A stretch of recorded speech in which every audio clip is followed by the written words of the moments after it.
Hi there, everyone. I'm Michelle. I'm Jim, and we are A Tea of Your Own. Welcome to another Motivational Monday. Let's get motivated. Woo! It's a beautiful day in the neighborhood. Yes, it is. It was a fun weekend. Yes, it was. We're going to talk a little bit about what we did this weekend. Okay. Okay, take it away. I have no idea what you're going to talk about. Yes, you do. No, you're saying you're going to talk about this weekend. I don't know what aspect of What it. did we do on Saturday?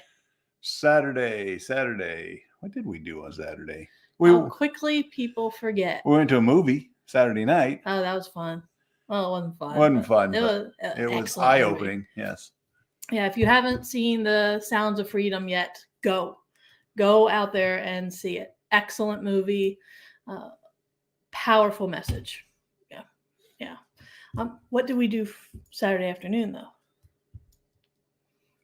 Clue me in. I don't remember. Well, we're talking about networking, so that should be one of your clues. Yes, we went to the networking event over in, I guess that was Bell Vernon. Yeah, we went to the Pittsburgh Entrepreneurs Club. There you go.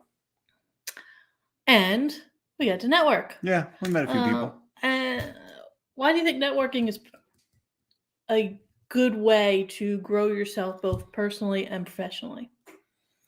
Because it gets you out there, you meet other people, it spreads your name, your company, also gets you a chance to know them. And by doing that, you create a system where when you have somebody in front of you that could be a potential client for them, you can refer them over to them. And when they have somebody, hopefully when they have somebody in front of them, that would be a potential client for you. They will go, oh, yeah, I remember those people, and send them over to you. Yes. Yeah. Yes. So we get to meet some fabulous people this weekend. And it got me thinking about, because one of the things that they asked is, how do you grow your company? And for us, it's a lot of word of mouth. Yeah. And which that's what networking is all about.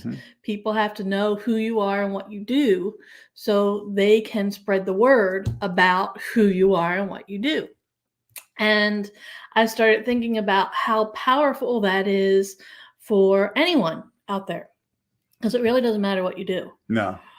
Everybody needs to get out there and network and get the word out about them.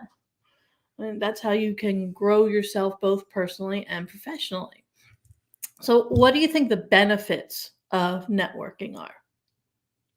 Everybody kind of touched on that. It's the opportunity to get to know other folks and again to get your name out there, and the opportunity to help them develop their businesses and for them to help you develop your business. Okay. What else? What else can people get out of networking? Well, I don't know. What are you thinking? Well, part of it is that sense of togetherness and camaraderie. One of the things that we were talking about in Dr. Cialdini's book, Influence, he talks about unity. Yeah, unity. So that sense of community. Yeah, and that's one of the things that networking does, is it builds a sense of community because you're all together in one place with one common goal, and it helps to build a sense of unity. Yeah. You don't think so? No, I think so. Okay. I think so. I just didn't. I wasn't sure where you were going there. So we're going wherever it takes us. Okay. What kind of networking groups do you think are out there? There's a bunch. Yeah. Pick one. Well, the interesting thing is there are groups out there where you're going to network, but they're not a networking group. That's true. That's true. That's something that we do with being in Toastmasters. Yes. Toastmasters isn't really a networking group. It's designed for something else. Yes. But having said that, when people are aware of what you do and they come across somebody who needs your service, sometimes, doesn't happen often, right? But sometimes you'll get a referral out of that. So that does happen. And the advantage of a group like Toastmasters, we also get to develop our own personal skills. Yeah. Leadership skills and speaking skills and the kinds of things that we actually train on. Yes. But you can develop those, it's a different environment. Yeah, it's a different environment. Yeah, it's not set up necessarily for networking. However, that's what happens. Yeah. Anytime you get a group of people together, they're going to talk. Yep. They're going to talk about who they are, what they do. They're going to talk about, different organizations they belong to. They'll talk about all kinds of crazy stuff that's going on in their lives and all these different problems that they have. And oh my goodness, you just happen to be able to solve that problem. Right. And so that's one of the reasons why networking makes sense. And it doesn't matter what the group is. And I think that's part of it is people think that they have to go to a specific networking group to network. No, that's not the case. No. You can network at church. That's true. Yeah. Hey there, Rick. How's it going? Good to see you on here, man. But you can network at church, and that's not a networking group. No. You could network. Well, it's not specifically for networking. No. It ends up being a networking group. But. Like we said, you can network at Toastmasters. There's a lot of other groups out there where their main mission isn't for you to go and network. Right. However, that's what you can do. Rotary is another one. Rotary is mission based, so it's set up to serve communities. Right. However, but there is a networking element to it. Yeah. Now you have your traditional networking groups. You got groups like BNI, which is all about networking. You've got WBN here in the Pittsburgh area. We've got the Women's Business Network. You've got Polka Dot Powerhouse isn't necessarily networking. They're a connections company. They'll tell you where you connect women from all over the world to get together and get to know each other. BPW is not necessarily a networking group. It's a business and professional women's group where usually we're women helping women. But then you've got other groups, like you said, not necessarily networking, but I'm thinking like in the Catholic Church, they've got the Knights of Columbus. You got Masons who aren't necessarily there to network, but the Freemasons. Yeah, but they do work together. I'm trying to think of some of the other networking groups that are out there. Shout out to Dawn. She's launching Gin and Win here in Westmoreland County, and those are networking groups. A women's networking group and a gentleman's networking group. She's launching those this coming Wednesday. Yeah. So there's lots of networking groups and non-networking groups out there available for you. It's just a matter of going in there and exploring, are these my people? Yeah. Are these the people who I want to get to know better? Because that's the thing about networking is it can't be who can help me. Right.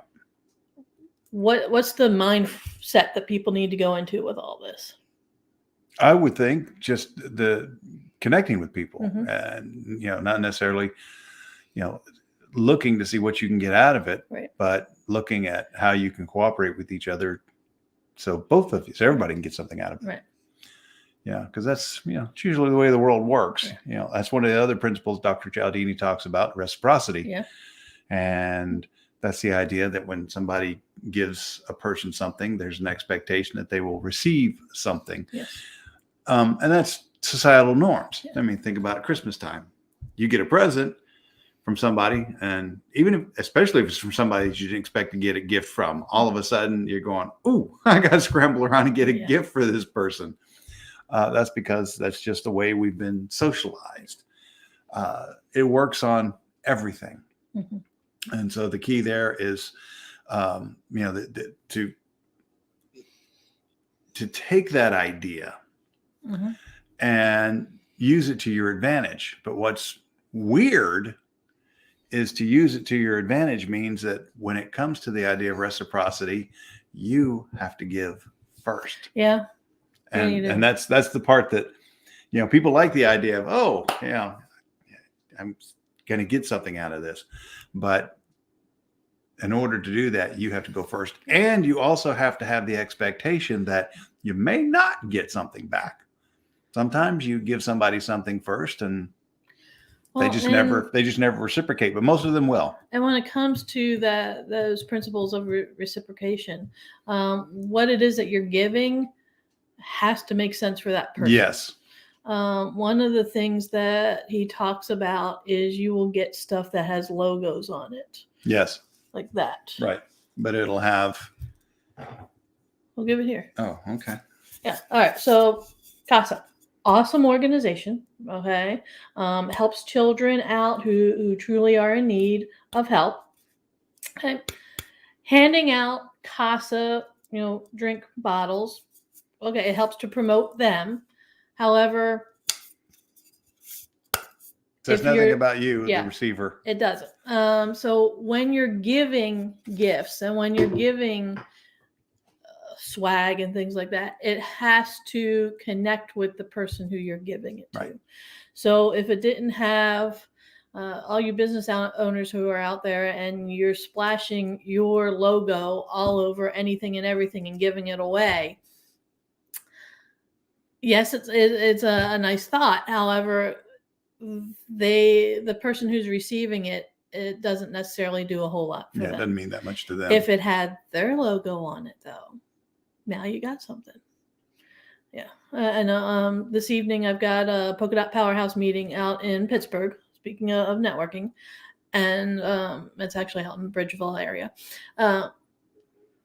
One of my good friends, Joy Klahanis, she's going to be speaking. She's going to be talking about connecting. She is with, it used to be called Send Out Cards, and now it's, I don't remember what. Anyway, one of the things that they can do, though, is they can brand stuff and send it out for you like one at a time. So they could put one of your friends or your company that you're trying to do business with, their logo onto a pack of chocolate chip cookies, and you could send it to them. Yeah. And so that would be something that would be meaningful to them, not necessarily you. Make sense? Yeah. Okay. Yeah. So that's one of the things about reciprocity, mm-hmm. is the gift that's being received has to be meaningful to the person who's receiving it. Yeah. Okay. All right. So networking, go out there. There are tons of groups out there that you can network with. There are tons of different civic organizations. There's religious organizations. There are professional organizations. Heck, you could probably find a whole bunch if you're into physical fitness. I'm sure there are several different groups out there. Oh yeah. You'll have like running clubs and biking clubs and hiking and swimming and all the things to go out and there. Those can end up being networking organizations too. Oh, they are. Because while you're out there on a 12-mile hike, you're gonna talk. While you're out there, playing tennis or playing golf, you're going to talk. Yep. So keep that in mind. You can network just about anywhere. Yeah, you can. That's the reality. Yeah. And that will help you to grow both yourself personally and professionally. That's the way that you make connections. The more connections you have, the easier it is for you to grow. Yeah. Make sense? Yeah. Okay. So if they want to, if they come across somebody who needs help with conflict in an organization, or they've got retention issues in an organization, or everybody's kind of going in their own direction, doing their own thing, who could they recommend to help them? Let me see. Let me think. Gosh, I know there's somebody I'm thinking of right off the top of my head. Oh, that's right. Us. We do that? Yeah, we do that. We do that. When we were networking this weekend, one of the things that we talked about is how we provide solutions. We do. We are the shortcut. We are the shortcut. And that's another topic that came up. Might do that next week. Yeah. But we're basically the shortcut to success. Look at it that way. So if you need help with retaining good employees, not the bad ones, you don't want to retain them. Retaining the good employees, cutting through all the conflict that's going on in your organization, getting everybody on the same page, moving in the same direction, working towards the same goals. Reach out to us. Yeah. How can they get in touch with us? How can they get in touch with us? I asked you first. They could call us because we have an actual phone. We do, and we'll answer it. That we answer. 412-420-7975. You could text us. Same number, 412-420-7975. You could email us. Yep. What's our email address? info@ateagueofyourown.com. info@ateagueofyourown.com. That is correct. The other thing is check out our website because there's actually a place on our website you can send us a message. Yeah. What's our website? ateagueofyourown.com. ateagueofyourown.com is correct. Last but not least, we are on social media. We're on Facebook. We're on LinkedIn. We're on Instagram. We're on Threads because we are on Instagram. We've got this YouTube channel. Please like and subscribe to our YouTube channel so we can continue to grow that. But feel free to reach out to us on social media too. Take a look at some of the stuff we have on there. Some cool stuff. Yeah. Thought-provoking. Yeah. Yeah. All right. We will see you next week. Have a fantastic week, everyone. Bye. Bye.